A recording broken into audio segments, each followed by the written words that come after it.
Este é o terceiro vídeo sobre o verbo grego. Nos vídeos anteriores nós falamos sobre no vídeo anterior nós falamos sobre o tipo da ação que o verbo grego expressa. Neste vídeo aqui nós vamos falar sobre os morfemas do verbo grego. O que são os morfemas? São as partes constitutivas do verbo. Para reconhecer um verbo conjugado, é importante conhecer os seus morfemas, ou seja, as partes que podem entrar na sua composição. O verbo grego pode ter até 6 morfemas diferentes, 3 componentes diferentes. Vamos tomar como exemplo a primeira pessoa do plural do mais que perfeito da voz ativa. Por que pegamos esse exemplo? Porque esta conjugação possui todos os 6 morfemas possíveis do verbo grego. Então, como é que é a primeira pessoa do plural do mais que perfeito? É como está aqui, ó. Eleli, men. Aqui estão as 6 partes constitutivas deste verbo. O aumento, a reduplicação, o tema ou radical, o sufixo temporal, a vogal de ligação e a desinência. Começamos explicando, então, o tema ou então o radical, portanto, o ponto 3. O que é o tema ou o radical? É o elemento fundamental do verbo. É em torno do radical que se agregam os demais morfemas. 2 prefixos, está vendo? Antes do radical, 2 prefixos e 3 sufixos que vêm depois do tema. Esses 3 sufixos aqui. Quando o verbo é regular, o tema, o radical, não muda durante a conjugação. Por isso é um verbo regular. Né? O radical não muda durante a conjugação. Pode sofrer apenas algumas mudanças no encontro de certas consoantes. Isso vamos explicar numa outra ocasião. Vamos falar agora do aumento. O ponto 1 aqui da tabela. O que é aumento? O aumento é um prefixo que aparece apenas no modo indicativo. E somente em 3 tempos do passado. Portanto, o aumento aparece apenas em 3 tempos do passado no modo indicativo. Quais os tempos? O imperfeito, o aoristo e o mais que perfeito.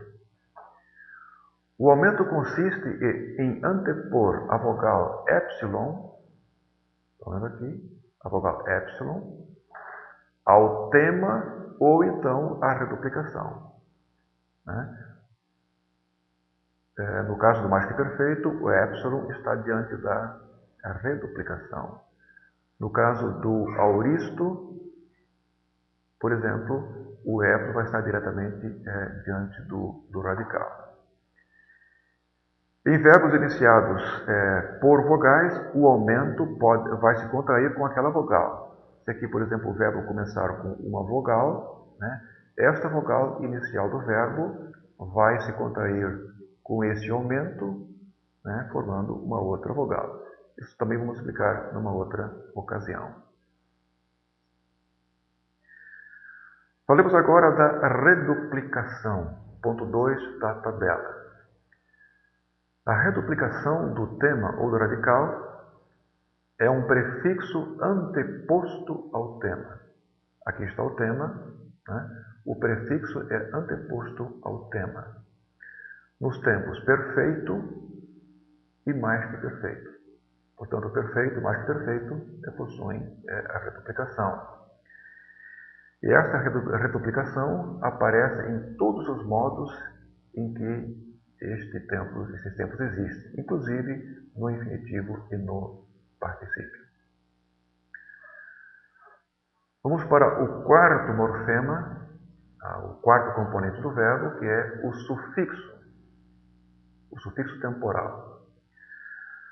O sufixo temporal, que se encontra logo depois do tema, ajuda a identificar o tempo do verbo. Né? Então, alguns tempos possuem um sufixo que ajuda a definir de que tempo se trata. Então, veja, quais são esses sufixos? O sigma é um sinal do tempo futuro, ativo e médio. O sigma também é o sufixo temporal do aoristo, ativo e médio. No caso do aoristo, nós temos ainda como identificação um aumento. O kappa é o sufixo temporal do perfeito.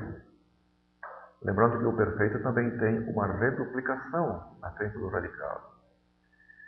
O T é o sufixo temporal do aoristo passivo. E o tes é o sufixo que identifica o futuro passivo. Vamos ao quinto componente do verbo, que é a chamada vogal de ligação. A vogal de ligação se encontra entre o tema ou então o sufixo temporal, nos casos dos tempos que possuem o sufixo temporal, e a desinência do verbo. Né? Então, a vogal de ligação faz a ligação entre esses componentes aqui e a terminação do verbo. Esta vogal muda de acordo com o tempo verbal. No caso aqui do mais que perfeito, as vogais de ligação são o epsilon e o e. Outros tempos verbais têm outras vogais de ligação. Outra coisa importante é que nem sempre é possível reconhecer esta vogal de ligação, porque muitas vezes ela está contraída com a desinência. Existem situações em que a vogal de ligação aqui se contrai com a desinência do verbo, então a gente não reconhece mais imediatamente essa vogal de ligação. E finalmente, o sexto componente do verbo é a chamada desinência. A desinência é o sufixo que permite reconhecer a pessoa, o número e a voz do verbo. A vogal de ligação e a desinência em conjunto formam o que a gente chama de a terminação do verbo. Olha aqui em cima. Né? A vogal de ligação mais a desinência a gente chama de a terminação pessoal, porque é ela que nos permite reconhecer a pessoa do verbo. Em algumas pessoas, a terminação pessoal resulta de uma evolução de formas primitivas do verbo. Nessas pessoas, o encontro entre a vogal de conexão e a desinência verbal provoca várias mudanças, como contrações e alongamentos vocálicos.